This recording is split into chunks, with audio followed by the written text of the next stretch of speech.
Señoras y señores, muy buenas noches, bienvenidos a esta nueva edición de Galicia Opina. El mundo entero mira hacia Roma, hacia el Vaticano, a la espera de saber cuándo comenzará el cónclave para elegir al nuevo pontífice. Y esta vez la importancia histórica de la designación del máximo representante de la Iglesia Católica en el mundo se une a la particularidad de su elección, a la también histórica renuncia del Papa Benedicto XVI. Esta noche tenemos el placer de recibir aquí en Galicia Opina al arzobispo de Santiago de Compostela, don Julián Barrio. Muy buenas noches. Hola, buenas noches. Muchísimas gracias, porque ya sé que es complicado a su agenda y es un placer tenerle con nosotros. Para mí es un placer. Gracias. Con nosotros están en esta mesa, compartiremos mesa de análisis y de conversación sobre el perfil de este futuro pontífice, 4 nombres propios del periodismo y de la comunicación en Galicia. En primer lugar está con nosotros el experto en consultoría, consultor en comunicación, José Antonio Costela. ¿Qué tal, José Antonio? Fenomenal. Buenas noches. Muchísimas gracias por estar. Vamos, es un placer estar aquí, como no puede ser de otra manera. Muy bien. En el otro extremo de la mesa, nuestra colaboradora ya habitual, la periodista Ana Peón. ¿Qué tal, Ana? Buenas noches. Buenas noches. A su lado, el presidente de la Asociación de Periodistas de Galicia, Arturo Maneiro. Buenas noches, Arturo. Muy buenas noches. Y finalmente, nuestra también colaboradora habitual, que ya todos ustedes conocen, María Méndez. ¿Qué tal, María? Muy buenas noches. Sí. Hoy mejor que nunca. Hoy mejor que nunca.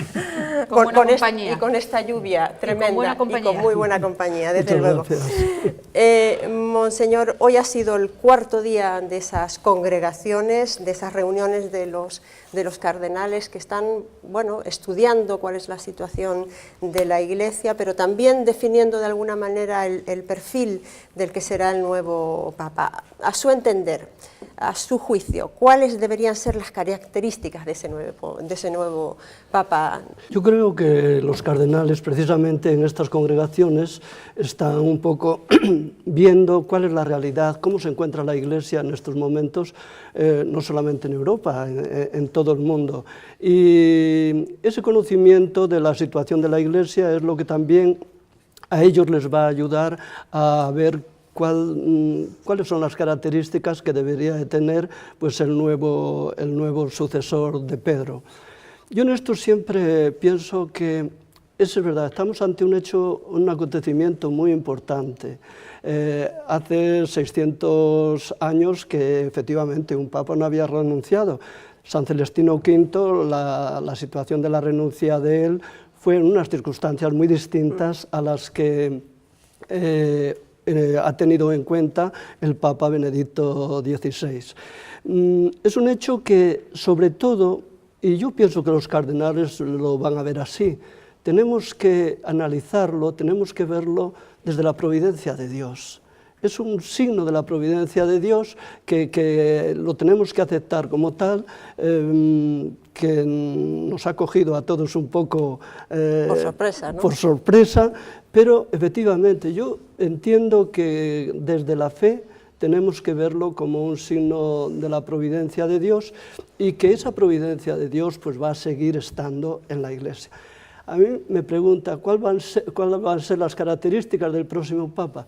Yo estoy seguro que el Señor ya sabe cuál va a ser el próximo Papa. Lo que teníamos que pedirle a los cardenales es que de alguna forma ellos acierten con aquella persona en la que el Señor ha pensado. Yo me imagino que va a ser un Papa que efectivamente en la Iglesia no podemos hablar de revolución. En todo caso podemos hablar de renovación, pero evidentemente siempre no se parte nunca de cero.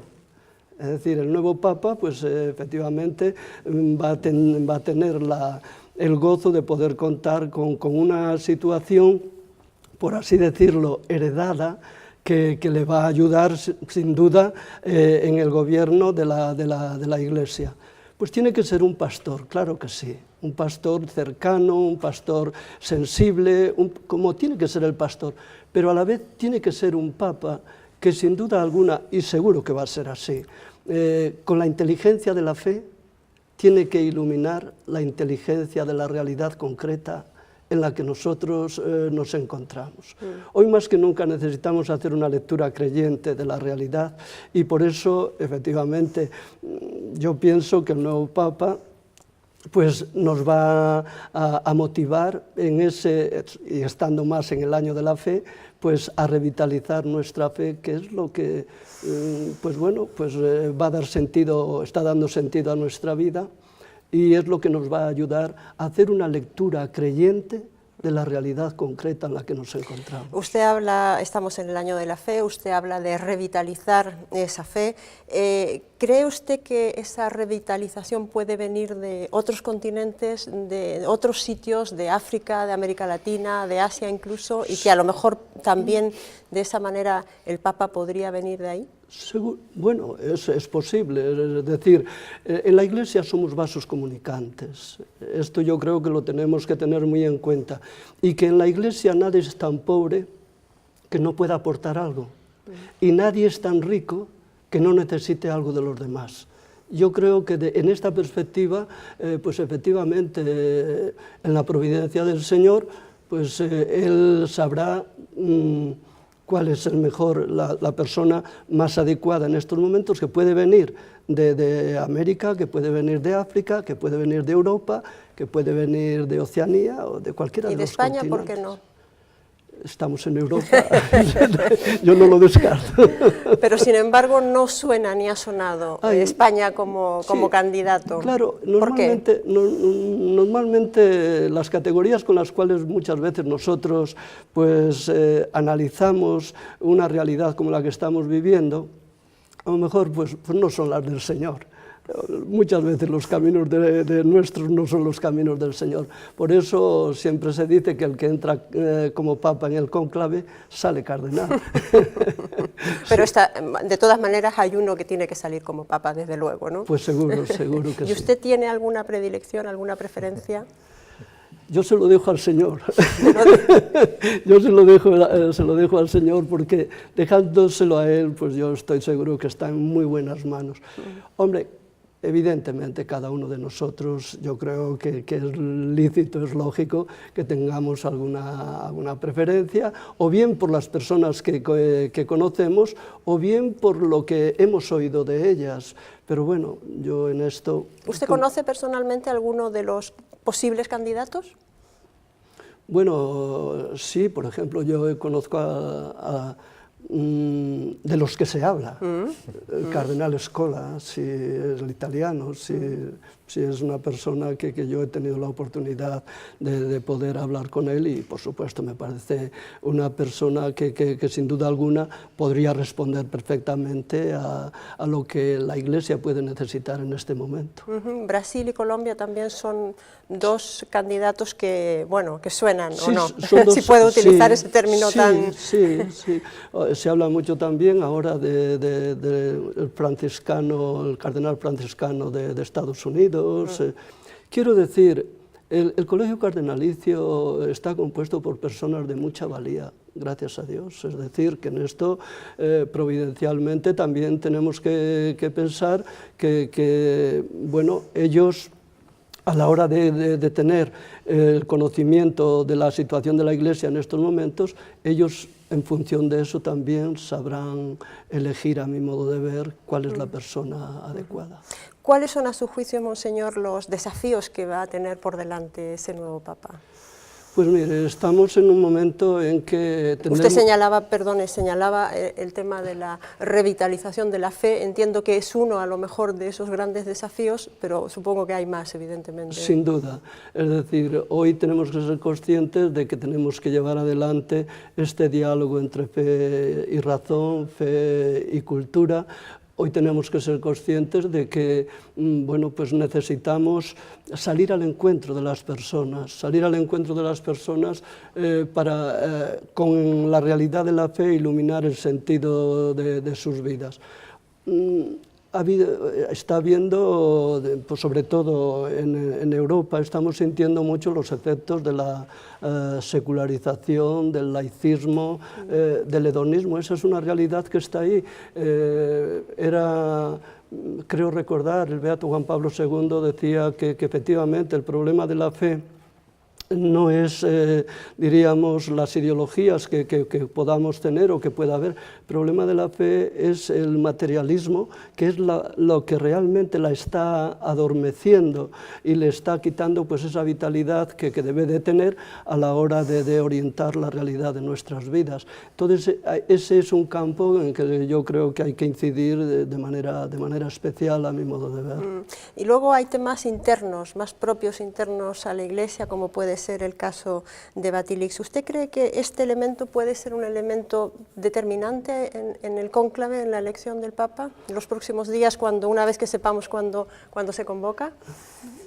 Mire, yo pienso que no. ¿No? Es decir, es algo que evidentemente se tendrá lógicamente en cuenta, como tenemos que tener en cuenta en nuestras iglesias particulares, pues las situaciones que estamos viviendo, hemos podido vivir o que podemos vivir. Pero yo creo que eso no va a condicionar, a mi modo de ver, lo que es la elección del futuro sucesor de Pedro.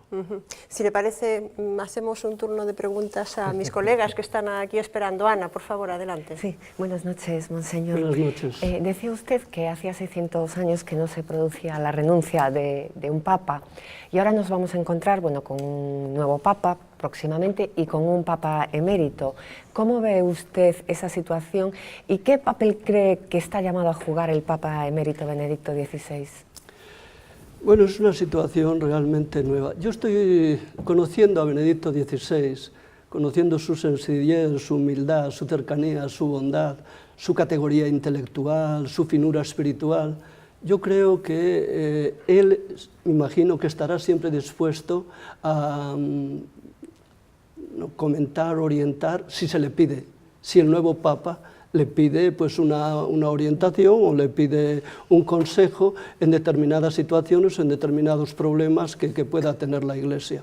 Pero de lo que sí estoy seguro es que evidentemente Benedicto XVI, si el nuevo Papa no le pide, por así decirlo, su colaboración, él va, como lo ha manifestado, va a quedarse pues en esa penumbra, manteniéndose en la oración, que es una forma, como él decía, también de seguir en la cruz y ayudar a la Iglesia.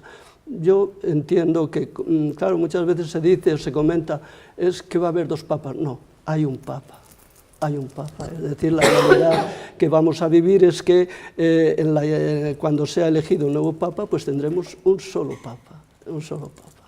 Y eso yo creo, hombre, mire, a cualquiera le agradaría tener un colaborador y alguien que pudiera ayudarle, como el próximo Papa va a tener la gracia de poder contar con Benedicto XVI. Sí. Arturo. Buenas noches, señor arzobispo. Normalmente cuando se abre un proceso de estos de cónclave, pues muchas veces los periodistas, los medios de comunicación hablan de pues, luchas de poder, grupos, presiones. Y yo le quería preguntar, ¿cómo ve usted este tema? Y luego está lo otro, que es la realidad. ¿Cómo en este planteamiento entra lo que se comenta siempre del Espíritu Santo, que es el que al final va a decidir? Evidentemente, en la Iglesia somos personas humanas, diría yo, gracias a Dios. Y bueno, pues hay también, más que intereses, hay, yo creo, pues, preocupaciones que se concretan pensando, decir, bueno, pues esta persona en concreto es la que mejor puede responder a estas inquietudes y a estas necesidades. Pero no se pueden trasladar las categorías, a mi modo de ver, las categorías sociológicas que estamos viviendo en el día a día a la realidad eclesial. Por eso yo les decía, les comentaba al principio, que efectivamente tenemos que verlo como un signo de la providencia de Dios y tenemos que situarnos a la hora de analizar esta realidad concreta que tenemos en la providencia de Dios, que efectivamente a través de su Espíritu es el que rige y va gobernando la Iglesia. Por eso, claro, de alguna forma tenemos que entendernos, porque yo también lo entiendo, comprendo que las personas digan, bueno, pues es que hay grupos de poder, hay grupos... Bueno, la verdad es que en la Iglesia el único poder es el servicio. Es decir, la única realidad que tiene que ser la clave para interpretar por todo nuestro quehacer es la actitud de servicio. Ese es el poder que lógicamente nosotros tenemos que tratar de manifestar y tenemos que tratar de vivir en el día a día en la Iglesia. Desde esta perspectiva, pues yo entiendo que aquellas palabras de Jesús, el que quiera ser primero, que sea el último, y el que quiera tener poder, que sirva. Y en esa perspectiva yo creo que tenemos que analizar pues esta realidad que estamos viviendo. Me dirán, es muy espiritualista. No, es que, claro, nosotros tenemos que movernos en esas categorías, porque de lo contrario, efectivamente, si sociologizamos la Iglesia como una realidad, una institución puramente civil, pues evidentemente tendríamos que hablar de otra cosa y no de la Iglesia. María. Sí, monseñor, usted invocó a Juan Pablo II cuando dijo que el alejamiento en estos momentos de la fe se debe al materialismo. Y a mí me gustaría preguntar, lo que supongo que se preguntará la mayoría de los ciudadanos, si en este alejamiento no tuvo algo que ver también, digamos, la práctica de los últimos años de una Iglesia que no ha sufrido una renovación, por no llamar la revolución que usted ya ha visto que no le gusta, una renovación, digamos, para aproximarse realmente al católico y al no católico, evidentemente. Es posible que en esto pues tengamos que analizar críticamente también, en el mejor sentido, pues las actitudes que tal vez nosotros hemos tenido o estamos teniendo. Evidentemente, la Iglesia siempre es un decir clásico ya, la Iglesia siempre tiene que estar en esa actitud de renovación. Efectivamente, yo creo que es la actitud, pero cuando hablo de Iglesia, hablo de todos los que formamos la Iglesia, porque evidentemente a veces dicen, no, es que la Iglesia tendría que renovarse en esto, pero claro, no nos damos cuenta de que somos nosotros los que tenemos que renovarnos y tratar de no adormecernos, porque yo siempre suelo decir, estamos en la Iglesia peregrinante, no en la Iglesia triunfante. Quizás en algún momento determinado nosotros pensábamos ya que estábamos en una situación en la que ya prácticamente lo habíamos hecho todo y que ya no teníamos que hacer nada. Yo entiendo que tenemos que un poco repensar esta realidad y darnos cuenta de que somos una Iglesia peregrinante y que como Iglesia peregrinante, entre los consuelos de Dios y las turbaciones del mundo, tenemos que vivir ese proceso constante de renovación y con esa frescura que realmente es lo sugestivo y es lo que a mi modo de ver atrayente, porque a mí me preocupa mucho la situación de tantas personas que se han ido alejando de la Iglesia como de puntillas, por así decirlo, sin una actitud beligerante, a mí eso me preocupa mucho, es decir, porque ¿qué quiere decir? Que efectivamente a lo mejor pues, no les ha quedado más remedio que ir a buscar un calor que no han encontrado en el hogar de la Iglesia.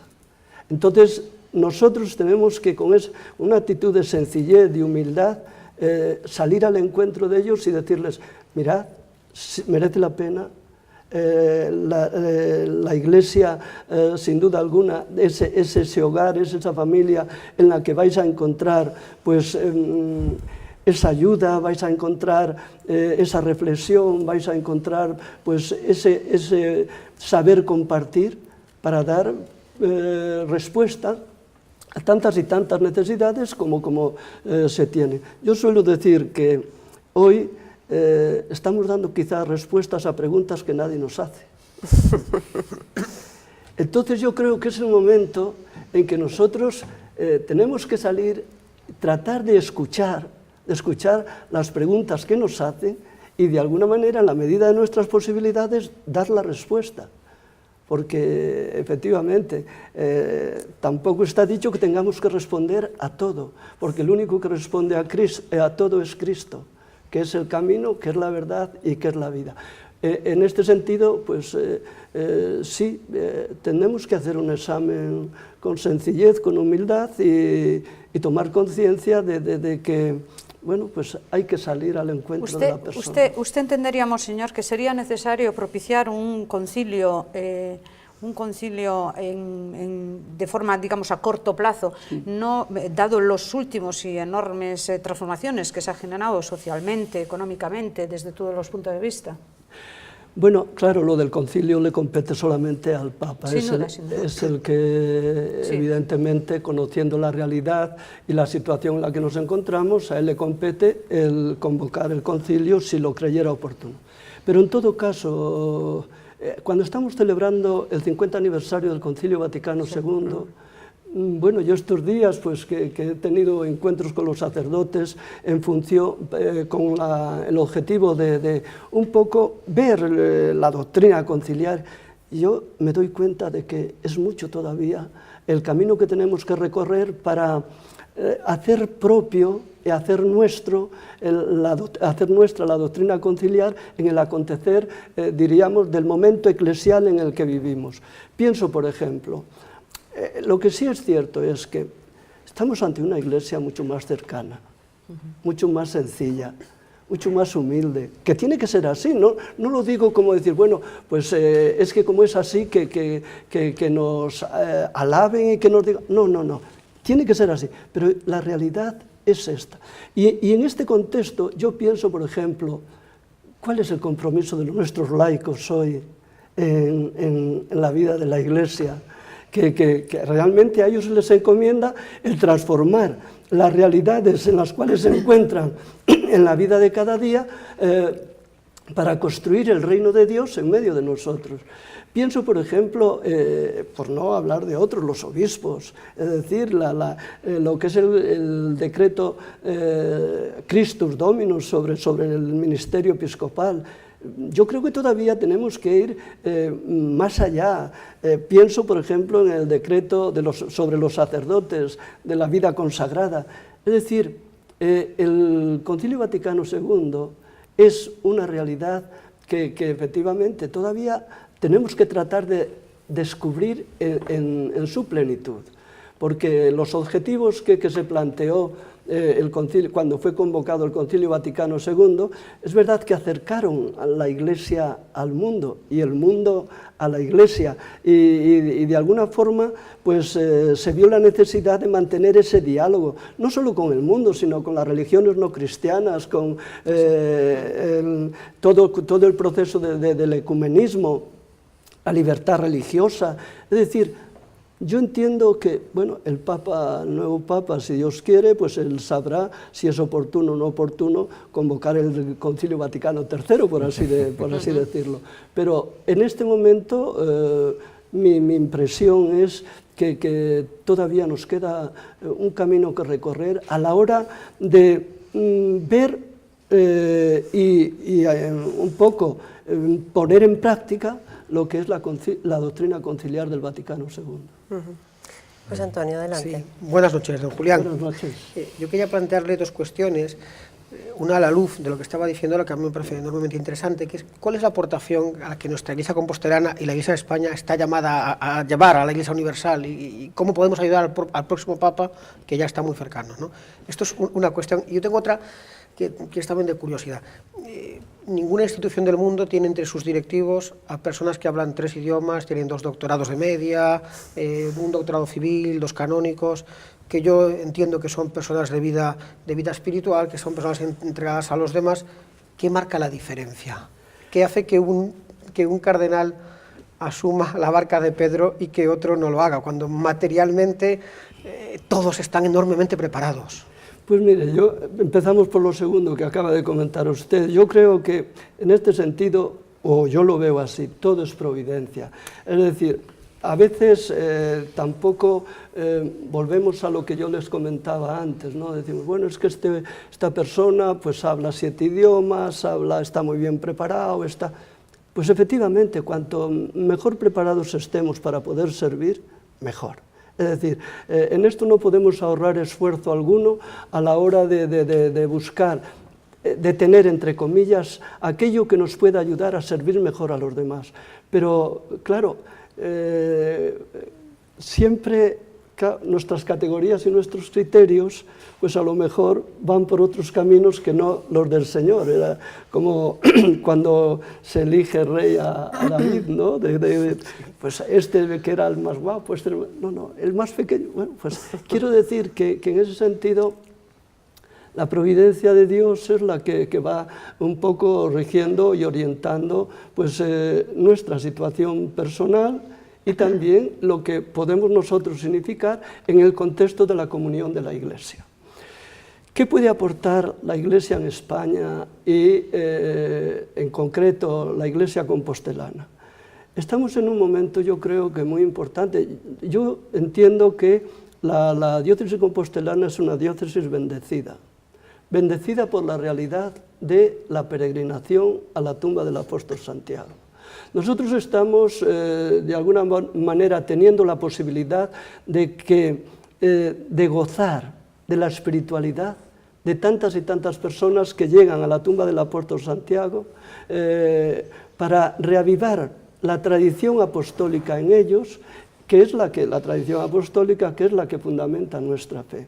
Toda la espiritualidad de la peregrinación, como puso de relieve espléndidamente Benedicto XVI, en la homilía que tuvo, preciosa homilía que tuvo en la Plaza del Obradoiro, efectivamente Benedicto XVI nos dice, el hombre es alguien que está siempre en búsqueda de la verdad, como el peregrino, que día a día va descubriendo horizontes nuevos. El peregrino no es un turista que lo llevan de un lado a otro. El peregrino es alguien que va descubriendo día a día horizontes nuevos, es decir, va descubriendo la novedad.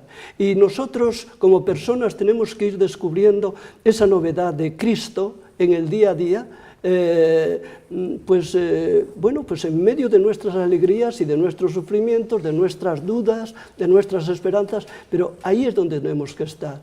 Y Benedicto XVI nos dijo, bueno, Europa tiene que comprender que Dios no es el antagonista del hombre.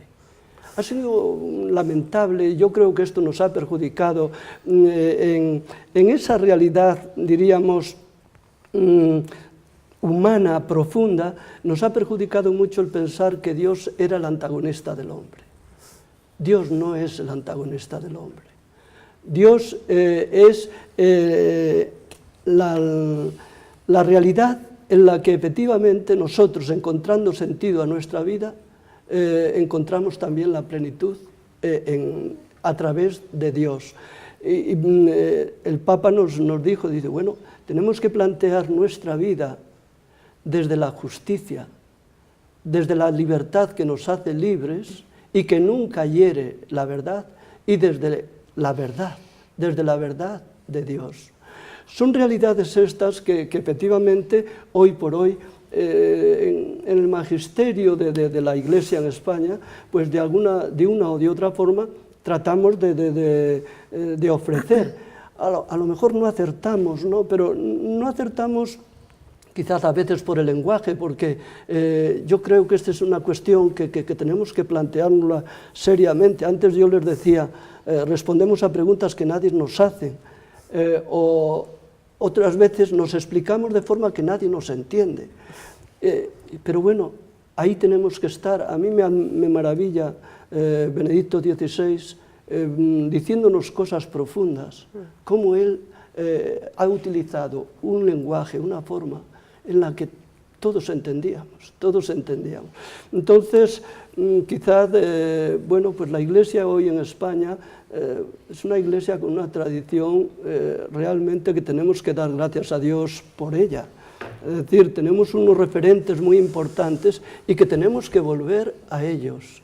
Es decir, en este año de la fe, yo creo que cada uno de nosotros tendría que ver cuál ha sido la genealogía, la geografía y la historia de nuestra fe.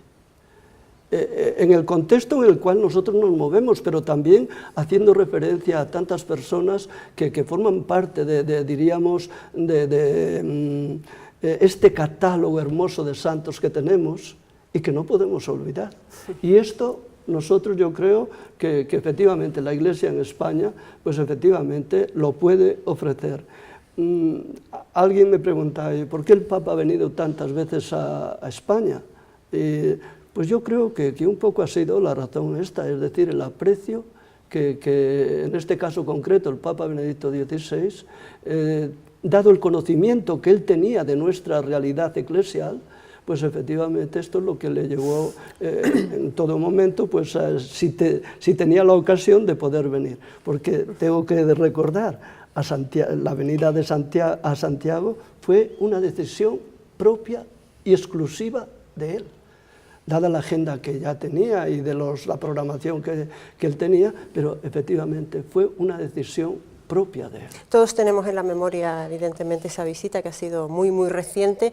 ¿Usted, personalmente, con qué imagen se queda de esas horas, porque realmente tampoco fue mucho tiempo, pues fue una visita histórica de unas horas del Papa Benedicto XVI en pues Santiago de Compostela? Compostela? La imagen con la que me quedo es con la realidad de una persona que transmite una paz enorme. Es decir, al lado de él, de alguna forma parece que parecía que el tiempo no contaba. Es decir, una serenidad, una sencillez, una cercanía, es decir, las cualidades del pastor. ¿La Iglesia ha perdido con la renuncia de Benedicto XVI? Bueno, vuelvo a lo que les comentaba. Yo creo que esto, la providencia de Dios es la que va rigiendo, va gobernando, va orientando y en todo caso no ha perdido porque lo que nos ha dejado ha sido mucho. En poco tiempo, la verdad, ha hecho y ha dicho mucho. Entonces, no hemos perdido.